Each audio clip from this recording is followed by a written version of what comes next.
Hi guys, how's it going? In this video we'll look at the chaos that has occurred at airports such as Manchester and Heathrow, Luton, Gatwick, etc, etc. As one traveller described it as Dante's purgatory, I thought we should look into it in a little bit more detail. So please press that subscribe and notification icon, button up, buckle up, and let's go.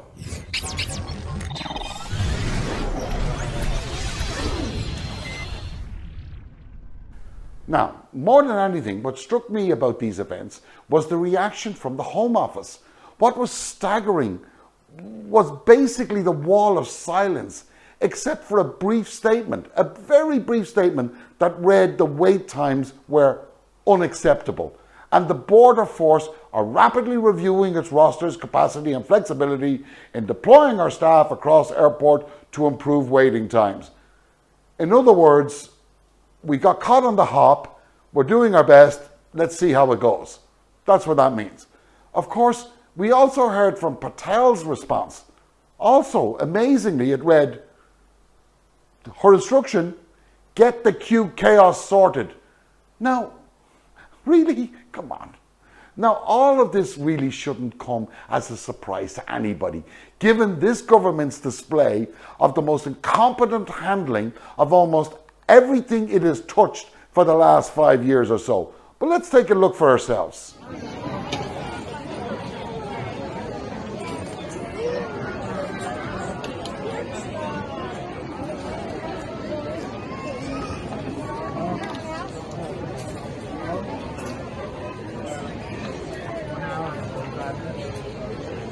Now, what struck me was the reaction of many of the passengers, which all echoed a similar message that read they had never seen anything like it and raged that the country is fast becoming an international laughingstock.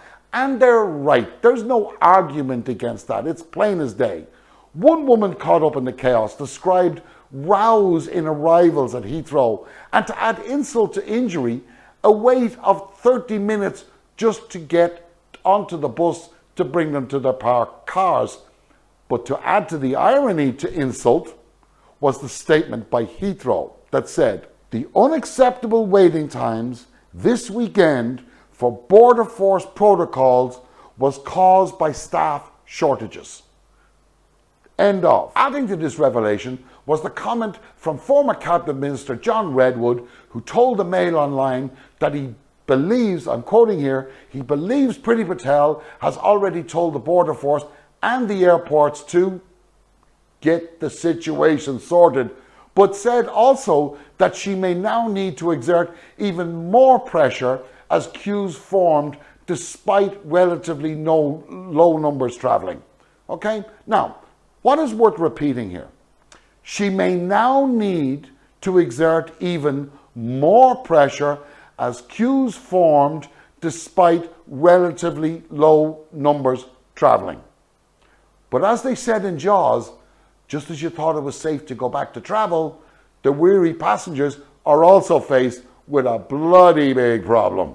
Okay? You see, after you eventually clear the airport, there are massive queues for the buses to take the passengers to the long-term car parks because there are not enough drivers.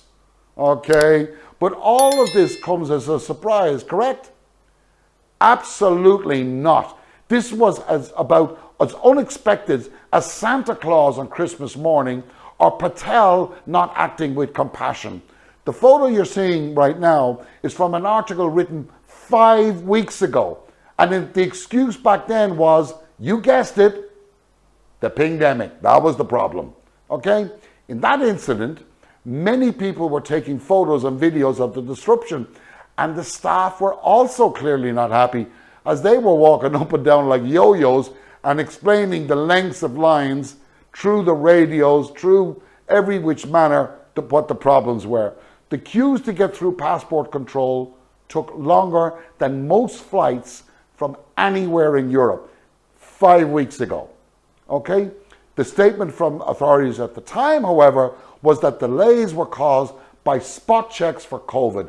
Now, this further annoyed several passengers because They were aware that the tests that they saw, that they could see, but didn't see anybody using as they stood there for hours to witness it, were manufactured by Innova. Now, we've already covered Innova, and the links are at the end of this video. And above my head here, hopefully they should be above my head. So what I'm saying here is that there is no way in hell that these delays came as a surprise to anybody, or other than the passengers, of course, okay? And if they did come as a surprise to senior officials, then those officials should be called to answer questions of their own competence and, if necessary, disciplined accordingly, because they got it balls up completely wrong. It is simply not acceptable that those charged with the task to provide safe passage through airports can be allowed to fail in such a catastrophic manner. One NHS director who happened to be there, his name was Tom Kibasi, he was left waiting there, and he joked, "I am sure there are so many benefits from spot checks that they surely outweigh the COVID-19 risk of confining tens of thousands of people in the same space for an extended period of time." Really? Traffic through Heathrow was expected to be 4 times higher of that of August 2nd when they made that statement. We're talking about 500,000 people were being corralled into an enclosed area. Passengers also reported that despite being told that increased paperwork were in place, they were not even being asked for evidence of NHS COVID double jabs, or passenger locator forms for that matter. Okay? But what makes all of this sickening is that 7 weeks ago, an official memo to the border security forces said that the electronic border gates, now I'm quoting here, quoting, will no longer refer to passengers to in-person checks by border force officers if a passenger locator form is not found. Now think about that. If you don't find the form, don't refer them, just let them through. That's what they're saying. Now, but that decision was 7 weeks ago. And they took that decision because of the previous disruptions they had witnessed. So we're talking about a period of about 10 weeks this shit was happening.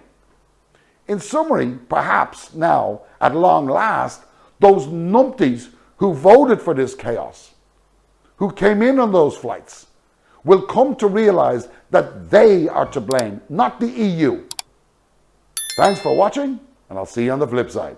You take care. Bye-bye.